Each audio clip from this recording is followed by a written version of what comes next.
Asalaamu calaykum waraxmatullaahi wabarakaatuh. Magacayga waa Cabdiraxmaan, halka iga daawanaysid waa Abna Official. Muuqaalkan waxaan kaga sheekeyn doonaa sidaad u bilaawi lahayd ganacsiga iibinta shukulaatada. Fadlan channelka haddii ku cusub tahay subscribe saar si ay kuu soo gaaraan muuqaalada xiga insha Allah. Abna Official waa channel aan ugu sheekeyno waxyaabaha ganacsiga. Haddii aad u baahan tahay fikrad ganacsi, la-talin ganacsi, iyo koorsooyin ganacsi aan dhawaan bilaabi doono insha Allah. Waxaan rajeynayaa inaad wax badan ka faa'iidi doonto. Fadlan subscribe saar, like, share, asxaabtaadana la wadaag insha Allah.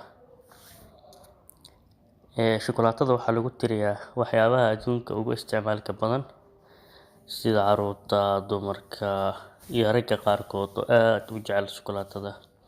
Haddana waxaa lagu tiriyaa waxyaabaha ugu badan ee la isku hadiyeeyo, ee hadiyad ahaan la isku siiyo.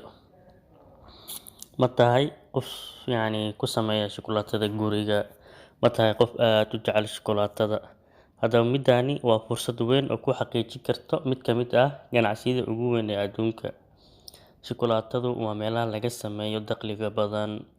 Halkani waxaa ku xusan qaabkaad u bilaabi lahayd ganacsiga ka iibinta shukulaatada. Ugu horreyntii, waa inuu cad yahay khadkaaga wax soo saarka ah. Waxaa jira shukulaatooyin kala duwan, noocee doonaysaa inaad soo saarto. Shukulaatadii adiga kuu gaarka ah ayaad samayn kartaa. Maxay yihiin dhadhankooda? Maxay yihiin dhadhanka u dhexeeya shukulaatadaada iyo shukulaatooyinka kale? Noocee doonaysaa inaad sameyso? Waxaa laga yaabaa inaad samayn karto midda lowska ama shukulaatada mugdiga ah oo madowga ah haddaad aragtid qaxwiga isku jirto. Shukulaatada nooca cadaanka waa aragteen filaa oo liishaha ama shukulaatada caramel-ka loo yaqaano kale, iyo noocyo badan oo kala duwan. Qor waxyaabaha aad ka sameynaysid shukulaatada aad awoodid inaad ku sameysid gurigaaga ama goobtaada ganacsiga. Marka labaad, samee cilmi baarista suuqa. Xusuusnow, shukulaatooyinka ayaa ka mid ah waxyaabaha ugu caansan ee la gato ee wada cunaan dhammaan bulshada, haba u badnaadaan dumarka iyo carruurta. Shukulaatada ayaa ka mid ah waxyaabaha ugu badan ee la isku hadiyeeyo. Dib u eeg suuqaaga. Aqoonso tartamayaasha deegaankaaga. Maalmahan shukulaatada bilaa sokorta ah, shukulaatada dabiiciga ah ayaa loo heli karaa dadka caafimaadka ah si loogu taxadaro caafimaadkooda. Baar sida kuwaad u noqon lahayn kuwa dadka caafimaadka leh u roon. Waa garadso maahan. Ogow waxa suuqa ka jira iyo dadka adiga kula tartamaya. Baaritaan ku samee suuqa oo ogow waxa dad kale ay bixinayaan. Samee falanqeyntaada. Iskuna day inaad abuurto wax ka duwan inta kale. Hal-abuurnimada aan caadiga ahayn mar walba waa la qadariyaa oo dadka badanaa waxaa dhacaysa inay kaa gataan markaad adigu ka duwanaatid dadka adiga kula tartamaya iyo dadka waxyaabaha ay soo saaraan. Markaad adiga ka duwanaatid, dadku adiga xaggaaga ayay soo aadayaan. Midda saddexaad waxay tahay go'aanka gaar suuqa. Markaad go'aansato inaad bilowdo ganacsigaaga, waa inaad sidoo kale caddeysaa suuqa aad rabto inaad ku adeegto. Waxaad doonaysaa iibinta tafaariiqda, jumlada, iibinta xilliyada munaasabadaha, iyo sida inaad bilowdo si online ah inaad u iibiso miyaad doonaysaa. Ugu horreyntii ku bilow qaab yar u adeegsiga wareegyada maxalliga ah ee caanka sida hadiyadaha hadiyada dhalashada, sanad guurada, iyo munaasabadaha kale ee gaarka ah. Diyaar u ahow inaad ku soo bandhigto ganacsigaaga dhacdo kasta si shukulaatada iyo magacaaga kor ugu kaco. Tan afraad waxay tahay hel qalabka samaynta shukulaatadaada. Ahaanshaha shukulaato sameeye waxaad tahay qofka ugu fiican ee ogaan kara qalabka iyo maaddooyinka aad u baahan tahay. Wax walba diyaarso si markaa daqiiqad kasta oo dalab kugu soo dhaco aad u hesho oo aad u dhammaystirto dalabka lagaa rabo. Waxaa fiican inaad xoogaa maalgashi ku sameyso iibsashada qalabka ganacsiga sameeya shukulaatada. Maadaama aadan ogeyn xilliga ganacsigaaga shukulaatada uu sare u kici karo, waa inaad maareyn kartaa dalabyada badan. Haddii uu ay dhacdo inay ku kala kacdo ganacsigaaga, waa inaad haysataa qalab ku kaafinaya inaad soo saarto shukulaatada una soo saarto si degdeg ah. Midda shanaad waxay tahay hel boos kuu gaar ah adiga. Haddii aad ganacsigaaga guriga ka bilowdo, ha u beddelin jikadaada meel ka samaysan shukulaatada. Taa beddelkeeda u qoondee meel ka mid ah gurigaaga kaliya oo loogu talagalay ganacsigaaga. Ay ku yaalaan dhammaan qalabka iyo sahayda ay si habboon u keydsan oo ay weheliso ilaalinta nadaafadda iyo nadaafadda goobta. Sidoo kale, haddii aad joogtid goob ka baxsan gurigaaga waa sidaas, waayo ganacsigaaga haddii uu ku yaalo meel ka baxsan gurigaaga, waxaa lagaaga baahan yahay in meeshaas ay nadaafadeeda aad u muhiim tahay, nadaafadeeda aad ilaalisid, qalabkaaga ay ahaadaan kuwo nadiif ah, goobta ay ahaato mid nadiif ah, ay ku kala soocan yihiin meesha wax ku sameynaysid iyo meesha kale. Midda lixaad ayaa waxay tahay sii diyaarso baakadaha iyo kartoomada aad ku sajilaynaysid shukulaatada. Waxaan kula talinayaa shukulaatadaada magaca inaad ula baxdo, kadibna kartoomada iyo baakadaha magaca aad ku shaandhaysid oo aad ku shabadaysid si ay sumad gaar ah adiga kugu noqoto.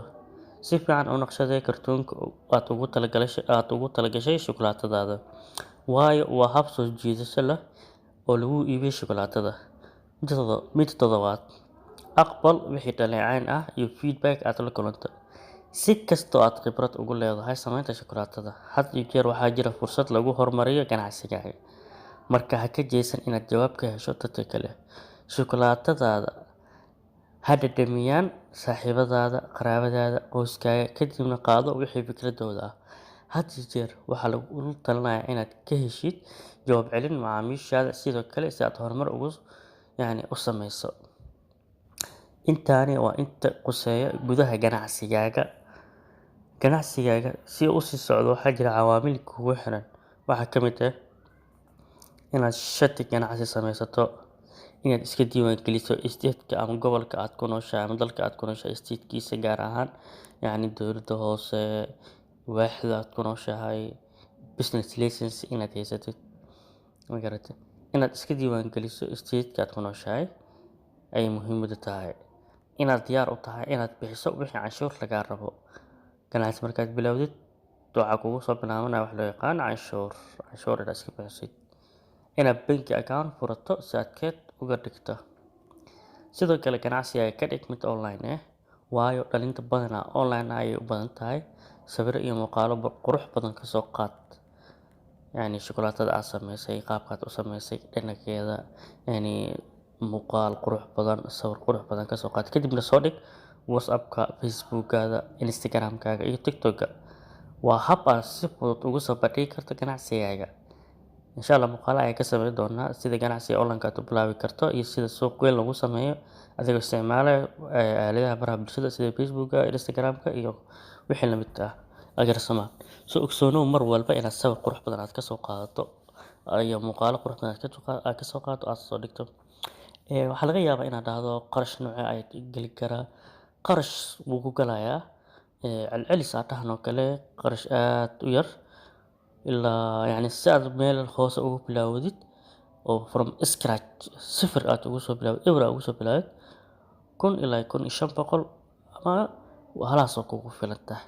Haddii aadan qalab aad ku bilaawdid aadan haysan, waxaa jiro waxyaabo fudud, aalado fudud oo aad u qiimo jaban oo dibadaha dadka ay ku joogaan aad ka dalban kartid, dhihi kartid shay hebel iyo noocaas u baahanahay ii keen, kadib wax kale components waxyaabaha kale ka sameynaysid adiga yaqaan waxyaabahaas fudud 1500 ilaa 1800 meelahaas oo ku bilaabi kartaa.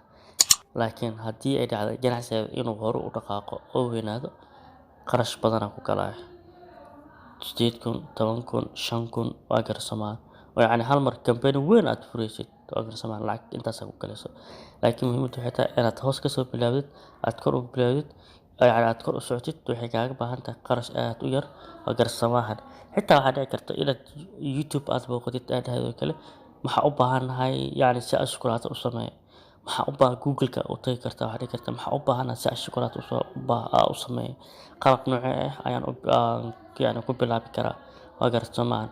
Waxyaabahaas ayaa ka mid ah inaad ogaatid, muhiim ayayna tahay inaad fahamtid intaadan galin ganacsiga, waayo qorshe waaye inaad qorsheysid ayay muhiim u tahay. Wax yar oo hoose ayaad ku bilaabi kartaa, uma baahnid lacag badan oo tiro badan. Adiga step by step la iskama waalo waa garsamaan. Hadhihin waxaani ani khibrad uma lihi, waxaani ama ku khasaara, waxaani ama saan noqdaan. No, tawakkal ala Ilaahay tawakkal saaro, horeyna ugu soco. Insha Allah waxaan rajeynayaa muuqaalkan aad iyo aad ku anfacay. Fadlan wixii fikrad ah inoogu reeb qaybta comments-ka si aan u wada faa'iidno hadduu Alle idmo insha Allah. Wada subscribe saar channelka si ay kusoo gaaraan